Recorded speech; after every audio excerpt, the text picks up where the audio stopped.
I really got into making this lecture. It's a new lecture for you guys on photography as reference.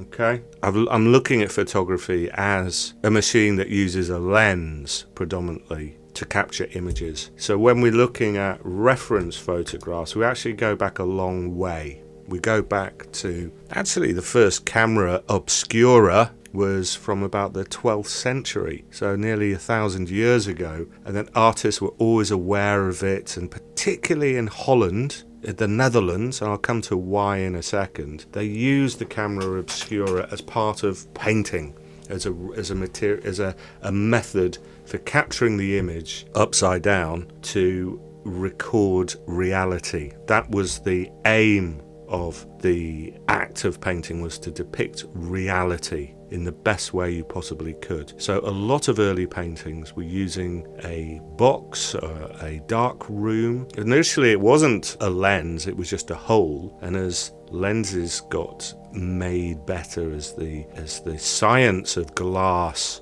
improved, artists were able to use the camera obscura more efficiently. And there's a lot of famous paintings that use the camera as the method of recording. So Velázquez, famous Spanish painter, it was discovered quite recently that he most probably, according to David Hockney, very famous British contemporary artist, Velázquez did use a camera obscura for the famous Las Meninas, one of the most important paintings of the last few hundred years. The development of science as a discipline was everything to do with light. Isaac Newton is the biggest celebrity, what was known as the Age of Enlightenment. In about the 17th century, science started to grow. Before it was magical, it was alchemy, it was mysterious, it was supernatural, superstitious. But science took over, maths took over, and particularly in Holland, for some reason, a lot to do with trade, a lot to do with shipping. You have two main characters, Zacharias Janssen, who took lenses and played with distances between lenses and eyepiece and came up with a microscope and the telescope. And Antony van Leeuwenhoek, he discovered bacteria and microorganisms from looking through a microscope. So this is Holland, it's a trade country, it's made its wealth from trade and moving over to this part of the world for the trade in spices. They needed good telescopes, they needed to see where the ships were going, so there's a lot of investment in the lens. And the lens then opened the eyes of humanity to these other worlds. The microscopic world, I mentioned the previous Dutch discoverer of bacteria, but in the United Kingdom, in England, there was a gentleman called Robert Hooke, who was a contemporary of Newton. They were in fact rivals, they hated each other, but Robert Hooke made a very famous book called the Micrographia, very important natural history and science book where he looked into the small world, the world of the minute, through a microscope and saw amazing things. He saw these little spaces in the leaves of a plant that reminded him of tiny little cubicles, and he called them that cells that monks used to live in. He called them cells, and he was the first person to see cells and gave the name to cells, and we know how important cells are. And people looked up to the heavens. We're amazed by the vastness of the universe now, and huge breakthroughs with things like the Voyager space missions and what's going on at Mars at the moment. This is the first sketch of the moon, so looking at the telescope and suddenly seeing craters. William Herschel, very famous, enlightened, he was a musician, artist and scientist. He used the telescope to draw Mars, the first sort of early drawings of Mars. So telescopes, microscope, lenses, and there was another invention which is a lot more practical than the camera obscura, was the camera Lucida. Camera Lucida was portable. You could walk around with it. You could go onto the street. You can see at the bottom of this example here, and you could look at the scene and produce very accurate perspective drawings in very light pencil, just to get the exact dimensions so that the painting had that photographic quality, as in this example by Gustave Caillebotte, a French Parisian artist, but you've got that real sense of it being very real. So the camera Lucida was taken as part of trips abroad, as part of exploration, colonialism, archaeology, to record artifacts and places, and to look at natural history. Actually used as the first kind of scanner to kind of change the size of things. This is the gigantic Birds of America book. Huge, very expensive volume of natural history of the birds of America. And Mr. Auberon's son, John, then made a smaller copy of this very expensive book by using a camera Lucida to reduce the size. So in fact it was just like a photocopier, as a printer early. The human hand was recording, but using lenses, using all these devices. Ingres, brilliant painter in France, 18th and 19th century, produced these very realistic, lifelike paintings based on looking through the lens. Hockney did the same relatively recently with these observations of people. So you got a feeling of them being real, rather than just straightforward observational drawing. I mean, it's very important to draw from life. In the early 19th century, the camera obscura and lucida was able to fix the image with developments in chemistry. Louis Daguerre in 1837 recorded the first photographic image that was fixed. That was the major breakthrough. It was fixed by light. That kind of changed everything. The camera became relatively quickly a very important device. This is a picture of the first human beings, just two blurry figures in 1839. So obviously cameras, they had to use very long exposure. The first selfie, 1839, by Robert Cornelius, he had to stand there for 10 or 15 minutes to get his likeness. First selfie, isn't that amazing?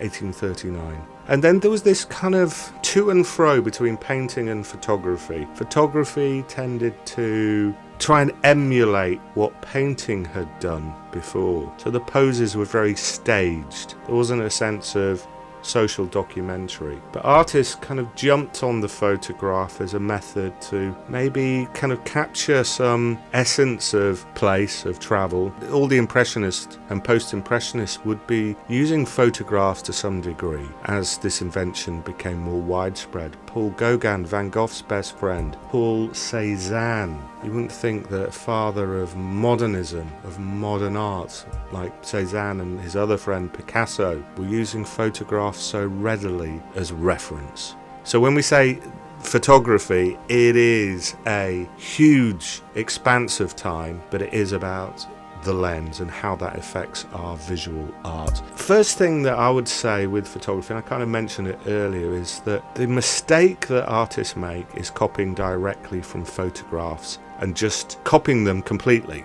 not making the work your own. Let's just see examples of where artists are using photography successfully. This is a friend of mine, Alexander Chappell, who's working in London. He uses photographs, and I spoke to him about this lecture and I said, hey, listen, I really want to use your work because I think it's gorgeous. It's about texture, it's about humanity. The photograph is just the starting point. And he said, and I said, have you got anything else to add for you guys, for the students? And he said, when I ask people to let me take their photo, I often sit and talk to them about who they are, particularly if there's an issue I want the portrait to discuss. If I can make them feel comfortable and open up, then I think it finds its way into the work. Sometimes I'll talk about things as I shoot. Take that picture very quickly to get that important word, an honest shot.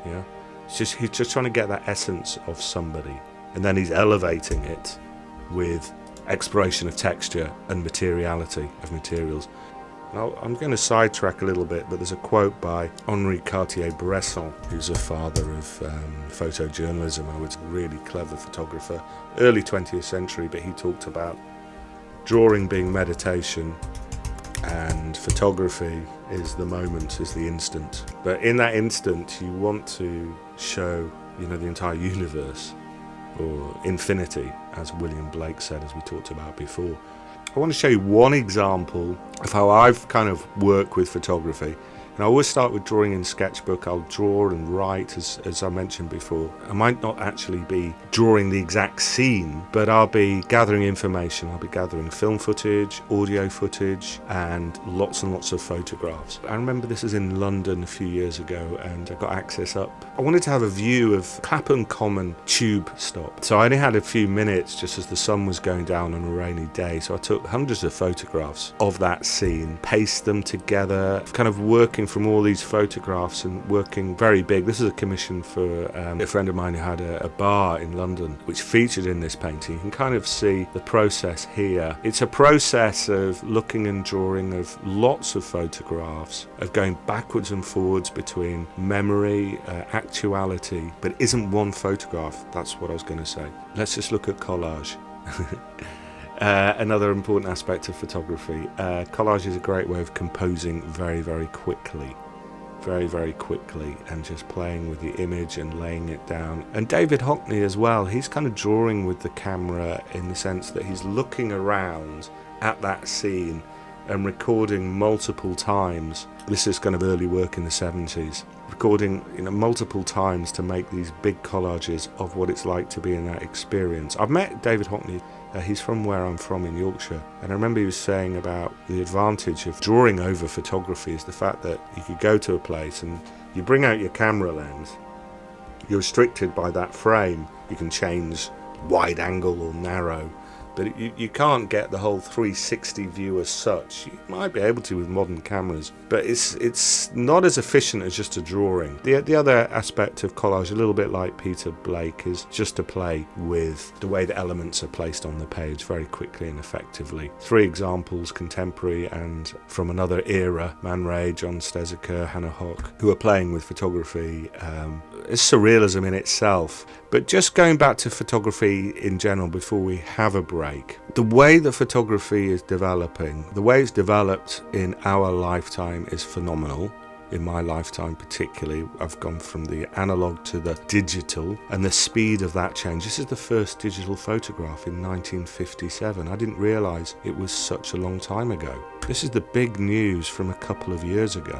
This powerful image of the first photograph of a black hole, which took trillions of terabytes of data to get this image, and supercomputers churning through all this data to turn it into light, to turn it into this composite image. It's restricted by the level of technology, of the processing power of computers, as this was, but that's going to change in your lifetime, and it's going to develop, and it's going to inform what we see, what we know of the universe, and in effect, us as artists and designers, as practitioners.